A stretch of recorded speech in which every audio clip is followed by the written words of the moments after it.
മാളവിക കൃഷ്ണദാസ് എന്ന നടിയെ മലയാളികൾക്ക് പ്രത്യേകം പരിചയപ്പെടുത്തേണ്ട ആവശ്യമൊന്നുമില്ല. ഇപ്പോഴിതാ ഒരു വർഷം മുമ്പ് കുറ്റിയടിച്ച് പണി തുടങ്ങിയ മാളവികയുടെ വീട് പൂർണ്ണസജ്ജമായി പ്രേക്ഷകർക്ക് മുന്നിലേക്ക് എത്തിയിരിക്കുകയാണ്. നടിയുടെ ഏറെക്കാലത്തെ സ്വപ്നമായ സ്വന്തമായി ഒരു കുഞ്ഞു വീടെന്ന സ്വപ്നമാണ് ഇപ്പോൾ പൂവണിഞ്ഞിരിക്കുന്നത്. ലളിതമായ വീടുപോലെ തന്നെ പാലുകാച്ചി ചടങ്ങും ലളിതമായിരുന്നു. അടുത്ത സുഹൃത്തുക്കളും ബന്ധുക്കളും മാത്രം പങ്കെടുത്ത ചെറിയ ചടങ്ങായിരുന്നു ഗൃഹപ്രവേശം. പ്രത്യേകിച്ച് പ്ലാനിങ്ങുകൾ ഒന്നുമില്ലാതെ ഒരു കാർ യാത്രക്കിടെയുണ്ടായ സംസാരത്തിനിടെ തുടങ്ങിയ വീടുപണിയായിരുന്നു ഇത്. പട്ടാമ്പിയിലാണ് മാളവികയുടെ യഥാർത്ഥ വീട്.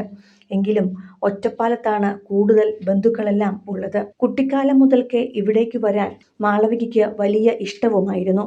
ഒരുപാട് സമയം ചെലവഴിച്ച് ഇവിടെ വീട് പണിയുവാൻ തീരുമാനിച്ചപ്പോൾ ഭർത്താവ് തേജസും മാളവികയുടെ ആ ഇഷ്ടത്തിനൊപ്പം നിൽക്കുകയായിരുന്നു.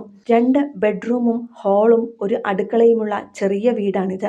പക്ഷേ തനിക്കിത് താജ്മഹലിൽ കയറിയ ഫീൽ ആയിരുന്നുവെന്നാണ് മാളവിക സന്തോഷത്തോടെ പറഞ്ഞത്. 2.5 വർഷം മുമ്പാണ് കൊല്ലം സ്വദേശിയായ തേജസ് ജ്യോതിയുമായുള്ള മാളവികയുടെ വിവാഹം കഴിഞ്ഞത്. പിന്നാലെ കാത്തിരിപ്പിനൊടുവിൽ ഒരു കുഞ്ഞും ജനിച്ചു. തേജസ് ജ്യോതിയുമായുള്ള വിവാഹശേഷം അഭിനയിക്കാൻ മാളവിക എത്തിയിട്ടില്ല. പക്ഷേ കുഞ്ഞാകും വരെ നൃത്തവേദികളിലെല്ലാം സജീവമായിരുന്നു. പക്ഷേ ഇപ്പോൾ ഡാൻസ് റീലുകളിലൂടെയായി മാളവിക തിരിച്ചെത്തുന്നുണ്ട്. റിയാലിറ്റി ഷോ മത്സരാർത്ഥി, നർത്തകി, അവതാരക, അഭിനേത്രി, യൂട്യൂബ് വ്ലോഗർ തുടങ്ങി പല മേഖലകളിലൂടെ ഇന്ന് സോഷ്യൽ മീഡിയയിൽ തൻ്റെതായ ഇടം മാളവിക കണ്ടെത്തിയിട്ടുണ്ട്. നായിക നായകൻ എന്ന ടെലിവിഷൻ റിയാലിറ്റി ഷോയിലൂടെയാണ് നടിയെ പ്രേക്ഷകർക്ക് പരിചയം. പിന്നീട് ചില ടെലിവിഷൻ ഷോകളിൽ അവതാരകയായും സീരിയലുകളിൽ നടിയായുമെല്ലാം മാളവിക എത്തി. അഭിനേത്രി എന്നതിനപ്പുറം നർത്തകി എന്ന നിലയിലും മാളവിക അറിയപ്പെടുന്നുണ്ട്. 7ാം ക്ലാസ്സിൽ അവസാനിച്ചു പോകേണ്ടിയിരുന്ന തൻ്റെ കരിയർ ഇത്രയും വരെ എത്തിയതിനെക്കുറിച്ച് മാളവിക തുറന്നു പറഞ്ഞിട്ടുണ്ട്. അച്ഛനും അമ്മയ്ക്കും ഏക മകളായിരുന്നു മാളവിക. പട്ടാമ്പിയിലാണ് വീട്. അച്ഛൻ്റെയും അമ്മയുടെയും വിവാഹശേഷം ഒരുപാട് നേർച്ചകളും വഴിപാടുകളുമൊക്കെ നടത്തിയതിനു ശേഷമാണ് മാളവിക ജനിച്ചത്. മണ്ണാറശാലയിൽ ഉരുളി കമഴ്ത്തുകയുമെല്ലാം അവർ ചെയ്തിരുന്നു.